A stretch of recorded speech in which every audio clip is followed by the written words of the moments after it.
अस्सलाम वालेकुम नाज़रीन, FSID न्यूज में आपका इस्तकबाल है। मैं मोहम्मद फारूक। पढ़ते हैं आज की ताज़ा खबर। राहुल गांधी सिर्फ इंतखाबात के वक्त ही नजर आते हैं, अवाम मुश्किलात में होने पर उनका आता पता नहीं होता। कविता।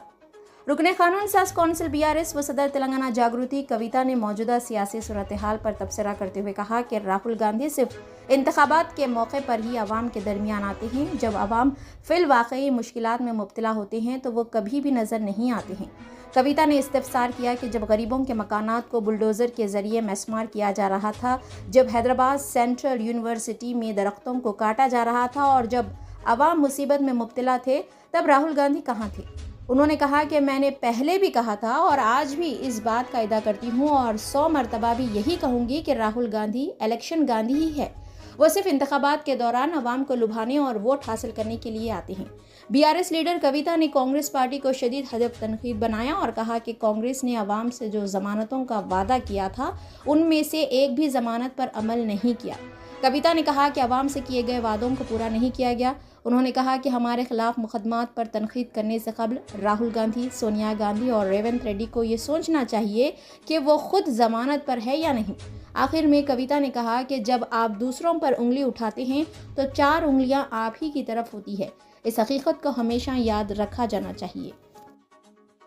రాహుల్ గాంధీ గారు రాక తెలంగాణకు వచ్చిండ్రు. ఆయన ఎన్నికలప్పుడు వచ్చిన తప్పితే మధ్యలో ఏ పని కోసం గాని, ప్రజలు ఆక్రందనలు పెడుతున్నప్పుడు గాని, బుల్డోజర్లు పెట్టి పేదవాళ్ళ ఇల్లు పడగొడుతున్నప్పుడు గాని, HCUలో చెట్లు పీకేస్తున్నప్పుడు గాని, తెలంగాణ ప్రజలు కష్టాల్లో ఉన్నప్పుడు ఎప్పుడు కూడా రాహుల్ గాంధీ రాలేదు. కాబట్టి నేను రాహుల్ గాంధీ గారిని ఎన్నికల గాంధీ అని పిలిచాను. ఇప్పుడు కాదు, నేను 100 టైమ్స్ పిలుస్తా. ఆయన ఓన్లీ ఎలక్షన్ గాంధీ. ఎందుకంటే ఎన్నికలు ఉన్నప్పుడు వాళ్ళని తీసుకొచ్చి ప్రజలకు చూపించి మభ్యపెట్టి ఓట్లు తీసుకుంటారు. ఆ తర్వాత వాళ్ళు గ్యారెంటీలేవి అమలు చేయలేదు, ప్రజలకు ఇచ్చిన మాటలేవి నిలబెట్టుకోలేదు. ఉన్నది ఉన్నట్టుగా అంటే ఉలుకెక్కువ అన్నట్టు మా మహేష్ కుమార్ గౌడ్ అన్న గారికి, మా బట్టి విక్రమార్క గారికి నా మీద బాగా కోపం వచ్చింది. నాకు కేసులు ఉన్నాయి నా మీద, అది ఇదని మాట్లాడుతున్నారట.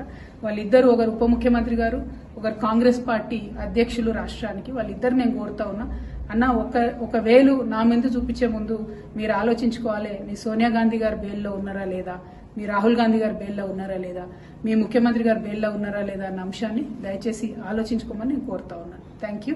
జై తెలంగాణ. आप हमारा ये वीडियो YouTube पर देख रहे हैं तो सब्सक्राइब करना ना भूलें और बेल आइकन दबाएं। और अगर आप हमारा ये वीडियो Facebook पर देख रहे हैं तो पेज को लाइक करें और फॉलो करें।